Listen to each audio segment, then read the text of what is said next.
Bienvenue dans la tribune de mariage. Nous parlons du mariage, nous parlons du bonheur dans le couple. Nous sommes très heureux encore aujourd'hui de vous retrouver pour parler d'un thème très important et très capital pour la vie dans le couple. Le thème aujourd'hui que nous allons traiter, c'est les genres de femmes qui tuent leur mari à petit feu. Bienvenue une fois de plus dans la tribune de mariage. Les genres de femmes qui tuent leur mari à petit feu. Le sujet est très poignant, mais nous allons essayer de voir comment qualifier ou bien quels sont les comportements de ce genre de femmes qui tuent leur mari à petit feu. Tuer, c'est quoi? C'est un peu penser de la mort physique. Oui, effectivement, c'est la mort physique, mais quelles sont les différentes causes ou bien qui peut amener à la mort physique de l'homme. Donc, premièrement, ce que nous allons voir, nous avons remarqué que dans la société, beaucoup d'hommes perdent la vie et souvent on ne sait pas la cause de cette perte. Donc, voilà un peu ce que nous allons voir. Le premier point que nous allons voir, c'est que ce sont les femmes qui se marient par intérêt. Ça, c'est le premier point. Les femmes qui se marient par intérêt.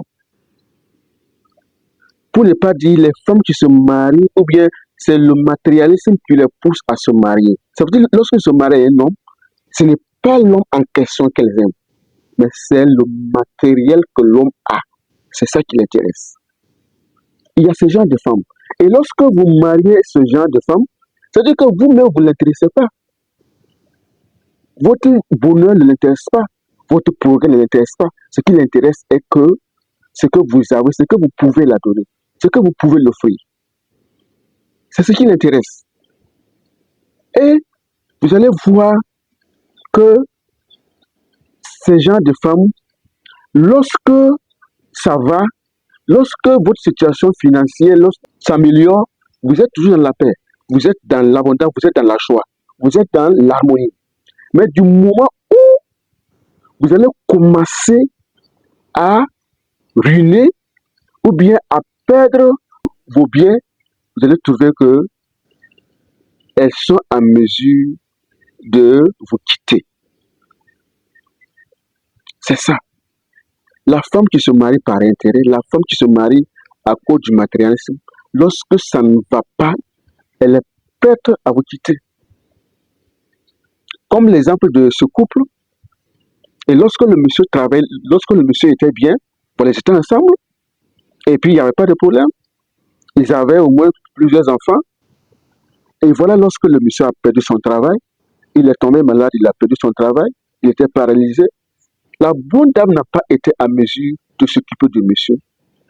Et tout ce qu'elle a trouvé à faire, c'est de le laisser, de quitter et de laisser ses enfants avec le pauvre monsieur malade. Malheureusement, le monsieur est parti. Vous voyez comment ça fait mal. On peut dire, qu'est-ce qui a provoqué en ce moment? On ne peut pas dire que, bon, la femme ne l'a pas tué, on peut dire que c'est la femme qui l'a tué, mais est-ce que son comportement n'a pas contribué à ce que sa maladie puisse s'aggraver? Est-ce que son comportement n'a pas fait que sa situation ou bien sa santé s'est dégradée? Le deuxième point est que les femmes qui tuent à petit feu leur mari souvent confondent leur mari à leur papa, à leur père biologique. Parce que vous savez, quand vous êtes un enfant, votre papa a le devoir de vous donner, voilà, pas tout ce que vous voulez, mais au moins il a le devoir de vous donner le minimum. Il a le devoir de vous instruire, de vous amener à l'école. Il a le devoir de vous soigner. Il a le devoir de vous nourrir. Oui, effectivement, l'homme a le devoir de prendre soin de sa famille. Mais ici, je veux dire, la différence entre ton papa et ton mari est que ton mari est au-delà de ton papa. Peut-être que vous ne me comprenez pas. Lorsque tu te maries à un monsieur, tu deviens madame Intel. Tu intègres sa famille. Tu prends en quelque sorte le nom de sa famille. Et vous devenez une seule chair. Vous devenez un. vous devenez un couple qui va fonctionner. Et en ce moment, il n'est pas souvent intéressant dans certaines familles lorsque vous voyez comment la femme traite le mari, la femme traite l'homme. Il n'est pas souvent intéressant. Parce que vous allez voir, certaines femmes sont souvent dans l'incompréhension. Je veux dire, elles ne peuvent pas comprendre souvent la situation dans laquelle ils vivent, la situation dans laquelle leur famille est. Et elles vont tout faire, puisqu'elles se disent de l'obligation de tout faire, tout en oubliant que vous êtes un. À un certain moment, lorsque vous l'agacez, lorsque chaque fois c'est des requêtes non fondées souvent, chaque fois c'est des demandes, chaque fois c'est des plaintes, il ne fait rien qui est bien, il ne fait rien qui est satisfaisant pour vous.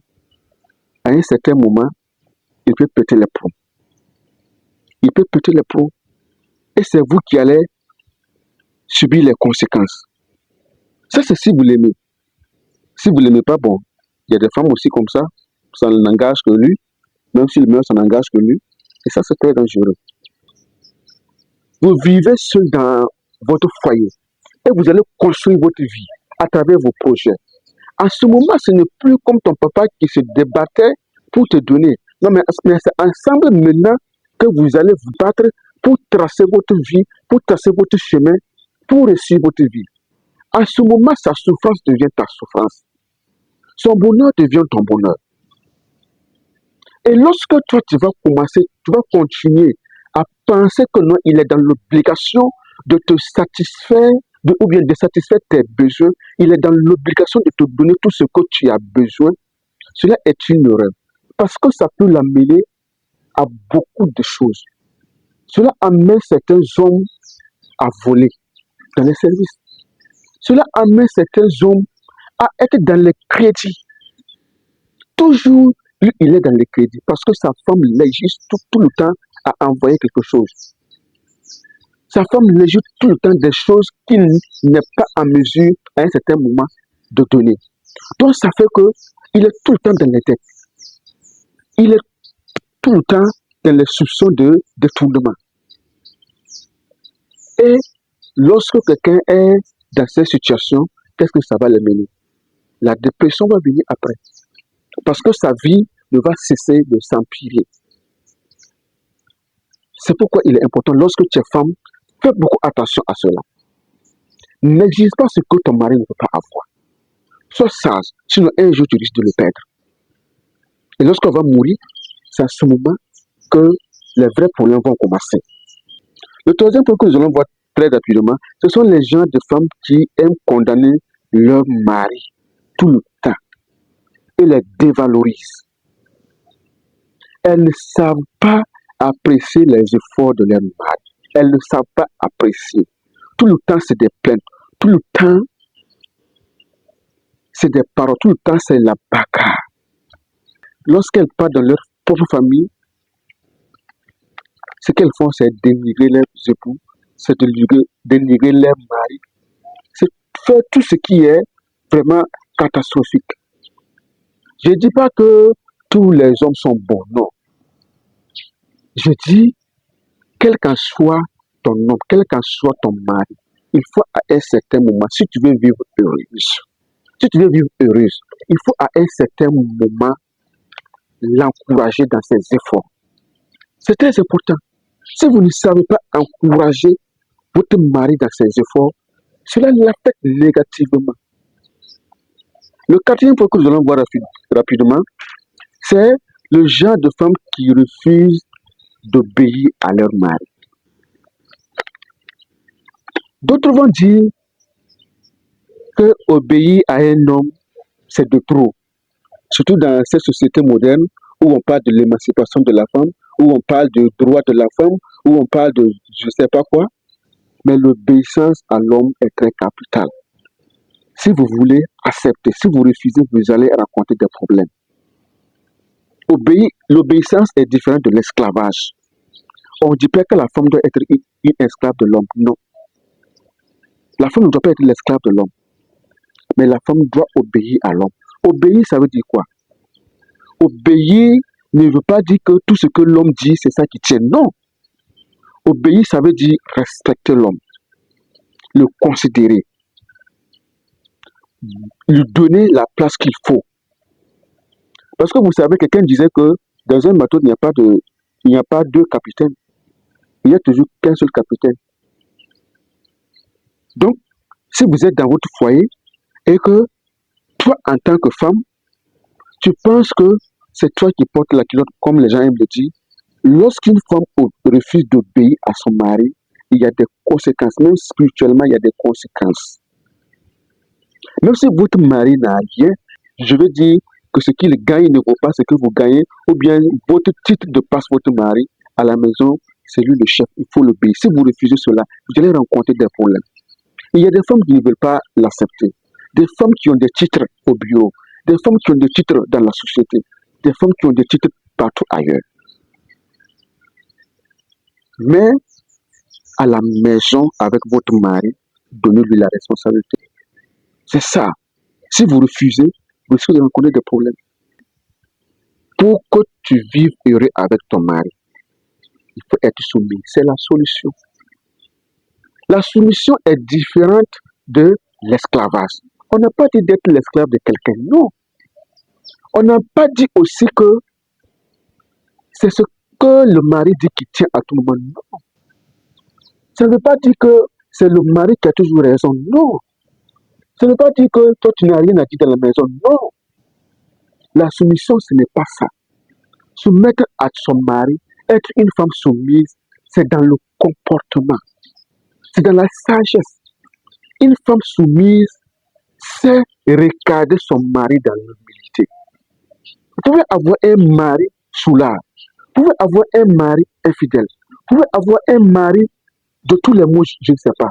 Mais si vous êtes sage, si vous êtes soumise, vous saurez trouver les bonnes manières pour le regarder, pour le ramener à la raison. Même si votre mari se saoule, évitez de l'insulter, respectez-le.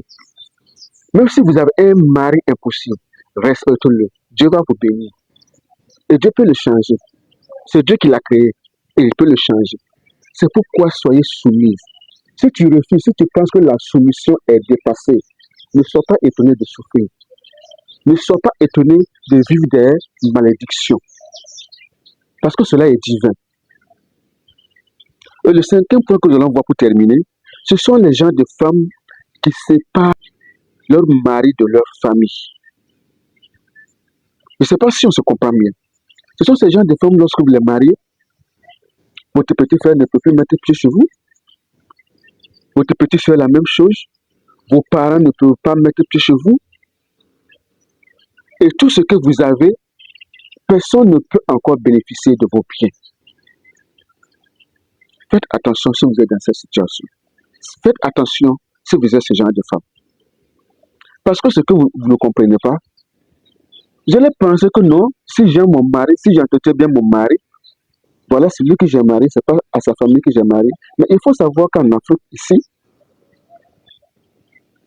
la femme est d'abord pour toute la famille.